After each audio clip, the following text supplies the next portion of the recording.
few moments ago if I was talking about this issue that we were going to address tonight because somebody wasn't listening. No, I planned this. I knew that as we finished up this year on the Wednesday classes on the Vice of Life, and we talked about many of these things, I just wanted to explain on occasion there are things that we don't bring out in the Wednesday class that can be brought out in a sermon, and vice versa. And I thought it would be neat to repeat some of these things. So the next few sermons are going to be over these habits and anomalies of conduct that are accepted by culture and not by us as Christians, because we don't go this route. I think sometimes, though, I realize I'm going to be equivocating. I cough when I say those big words. But what I'm doing is using a little bit different definition of the term, as the title of tonight's lesson is social drinking. Okay? And I'm going to argue that sometimes because culture tends to take our words and change them to make them something they are not, it's not an unusual thing for them to do, but I'm just curious about social drinking, the phrase itself. Drinking is not terribly social when we talk about it in our context. And I'm going to point out a few things tonight that make it not a very sociable thing to do, actually. When you look at how culture accommodates things and compromises things, you can look back at Isaiah the 30th chapter, and you can see a problem Israel had with confusing definitions of stuff. And that's what the world does to us. They take terms that are used a certain way. I know when, just as a quick example, the term in the culture back when I was growing up in the 60s, make love, not war. They were talking about having sex, not making love. Okay, there's a big difference between the two. And one, if it's done rightly, is an expression, one of many, of love that a man can show to a woman and vice versa. But nevertheless, they kind of absconded with that phrase and made it something it was not. In fact, it became blatantly fornication. That's what it was. And so the world does that a lot, changes definitions. In chapter 30 of Isaiah, one of the problems Israel had at that time had to do with how we say things and what people are willing to hear. Now go write it before them on a tablet and note it on a scroll, that it may be for time to come, forever and ever. In other words, let's write this down. Let's put this in stone here. We need to understand what we're doing is not right, and they are not right. So the prophet says that this is a rebellious people. He's speaking for God. Lying children, children who will not hear the law of the Lord. That's a whole sermon by itself. I won't go there. Who say to the seers, do not see, and to the prophets, do not prophesy to us right things. Speak to us smooth things. Prophesy deceits. Get out of the way and turn aside from the path. Cause the Holy One of Israel to cease from before us. We don't want to hear it. And so therefore what we want to hear is smooth things, things that are stuff that we like to hear. And echoing that kind of attitude over in Romans the first chapter, there is the same kind of an attitude. In Romans the first chapter, in verse 25, one of the problems with those who do not want to have God in their knowledge, in verse 18, they suppress the truth in unrighteousness. What may be known of God's manifest in them, and they don't want to hear it. In verse 25, and here's the key phrase that we're going to look at, who exchanged the truth of God for a lie. For the lie. That's what people do. They take terms and they change them around. So I realize I'm equivocating a bit because social drinking has to do with drinking beverage alcohol in public, and I understand that's what it means, but it's interesting that in equivocation, the social term, being social to people, means something like we're being good and we're being friendly, and to be social to somebody means to be pleasing to them, and they're pleasing to you, and there's a social connect. And drinking does just the opposite. As a matter of fact, we just read in this text here that Ronnie read, the idea that there's a lot of things that come of drinking socially that's not social at all. In fact, it's quite the contrary. It's a bad for your influence. As a matter of fact, Peter, 1 Peter 4, writing to people who are being persecuted. And by the way, it is very often the case we assign to Peter a persecution that's always physical. That's not accurate. Very often the persecution we get from people is mental or spiritual, as it were, but it's mental or psychological.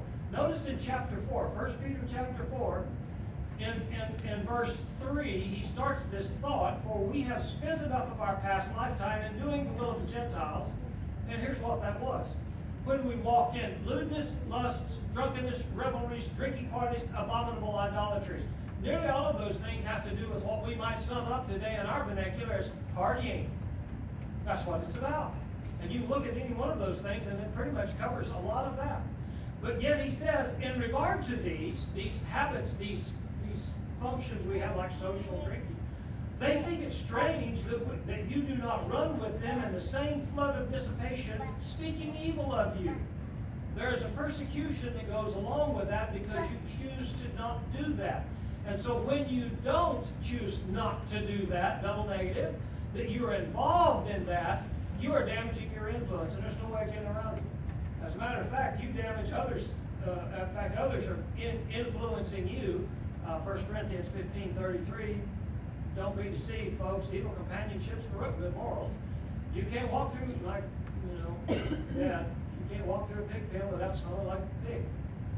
And that's basically what we're looking at here. So when it comes to social drinking, it is the opposite of social. It is the worst thing you can do as a Christian, to imbibe and to encourage others to imbibe in that kind of thing. You've compromised yourself. As a matter of fact, that's one of the natures of the beast when you start talking about social drinking.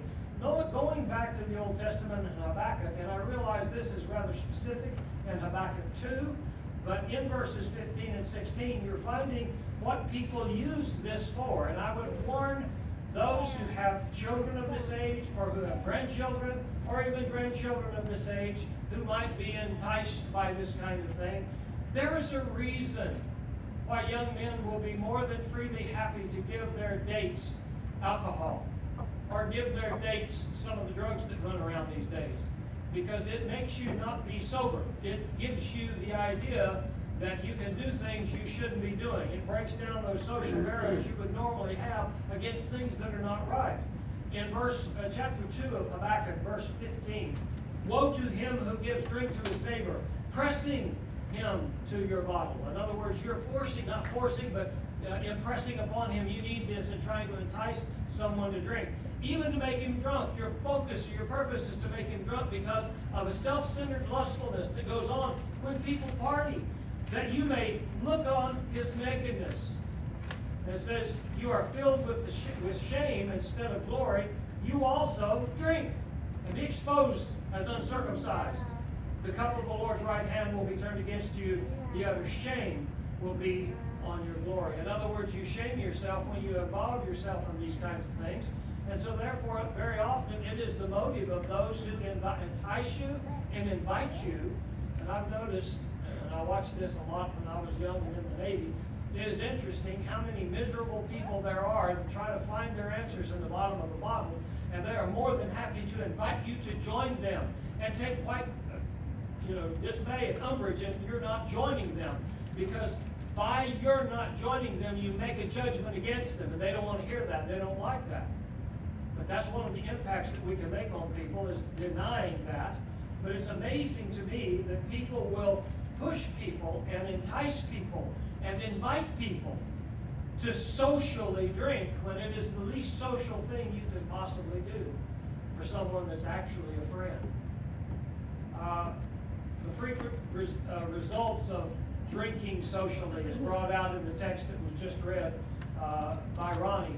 I love some of the phrases in here. You'll forgive me. I find them humorous. I can't help but thinking of my Navy days, going back and watching guys come in off the ship, wondering how in the world they found the ship. Now, you would think, walking down the pier, and it's the only big ship there, and it's a ship, but it was a challenge for some of them to find the ship. And by the way, some of them did not find the gangplank. That's that trellis of stairs you walk up to get on the ship.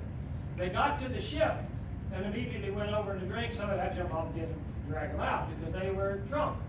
And so you look at some of the problems: woe, sorrow, contentions. I like the King James translation in verse 29, babblings. New King James says complaints. That might be a tad bit more accurate, but babblings. But who has wounds without cause? I can't imagine, I can't even count how many times somebody woke up in the morning after one of their bouts, regular bouts, wondering, where did that bruise come from? and sometimes there was some serious damage. Some guys came back and had the tar beat out of them. Had no clue, not just what started it, but who did the beating. No clue whatsoever. Those kinds of things are embarrassing, and those who dwell in them or delve into them have serious problems. But the physical damage is there, and you can look at Proverbs 23 and notice that. It's also psychologically addictive, I think, when it comes to verse 35. Guys that are saying, Steve, I've been struck and I've been beaten, didn't feel it. Well, that's the case until you wake up. But you'll notice the last line in verse 35. When shall I wake that I may seek another drink? The nature of that is still not promoted like it ought to be, but it is addictive to get into the habit of losing your sobriety, particularly in dealing with things. In fact, I kind of wonder sometimes, we're coming up on the holidays. And the holidays for some folk are pretty rough, pretty tough. Maybe it's because someone that they had close to them is no longer there to share that holiday. Maybe it's the fact that they're not doing well in life, and this is the end of the year, one of those times you sit and reckon with yourself and try to understand, why am I where I am? And realize that this year has gone by pretty quick. And as we get older, I can't speak for you, but for me, the year has flown by. Don't know where it went, and I certainly look back with many regrets. I didn't do as much as I thought I should, and sometimes in the arenas that I should have been in, taking care of business, didn't get it done like I wanted to. And so, yeah, there's some heavy things. Let's add liquor to that so that you can get all depressed about things like this. Is it any wonder that one of the highest suicide rates we find in our country happens during this season? Not a surprise. To me, that in and of itself tells me that beverage alcohol, is not good for you. It doesn't help you out at all. And so, having said that, the answers to life solutions and successes are not found at the bottom of the bottle. I think it's kind of ironic because many times in the Bible, sobriety is not necessarily related directly to overindulgence in beverage alcohol, okay? But in all times, it's talking about having your mental acuity on spot on, being able to take care of things because you're smart, you've got your mind with you, and you're thinking. And so therefore, when we talk about sobriety, it's interesting. If you'll turn over to Titus and you look at some of the references made by Titus towards those of us who are Christians, but as particularly when it talks about us as a social group. Chapter 2, Titus chapter 2, and this is for the bulk of the church here. We're not talking specifically about individuals in whom there will be placed some confidence in leadership. We're talking about people. You'll look at the first one in verse 2. Older men. That's one of the things that's told right off the bat. Be sober. Look at the next one. Older women. Teach the young women how to be sober. You got the older men, you got the older women, you got the younger women. And then in verse, next one, 6. Likewise, exhort the young men to be sober-minded. Well, there's not a Christian one of us who has the right to not be sober. I mean, that covers all the bases. All of us are under obligation to maintain a sobriety.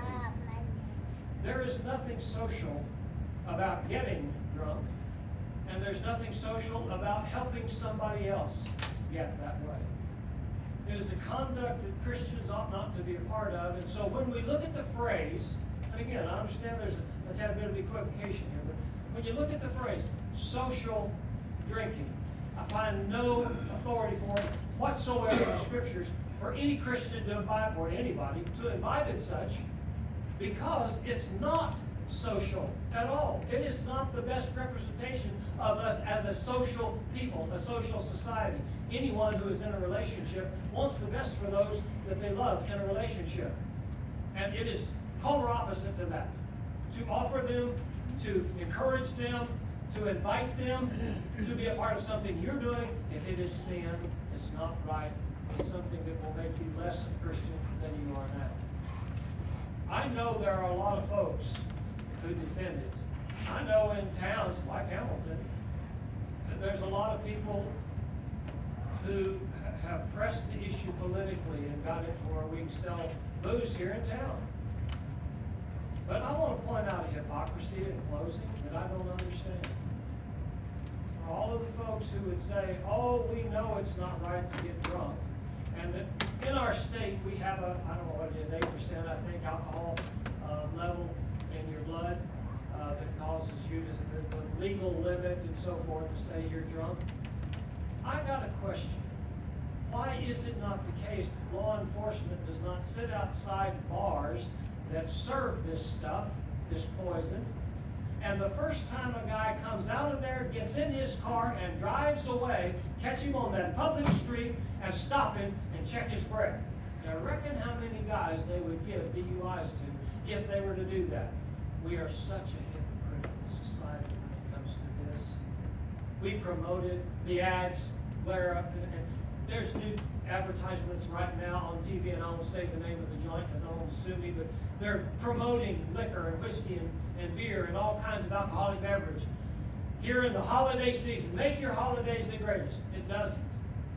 It makes it worse than what it could be without it. I don't understand the hypocrisy of people who, in a nation that claims to be Christian, would promote that kind of evil.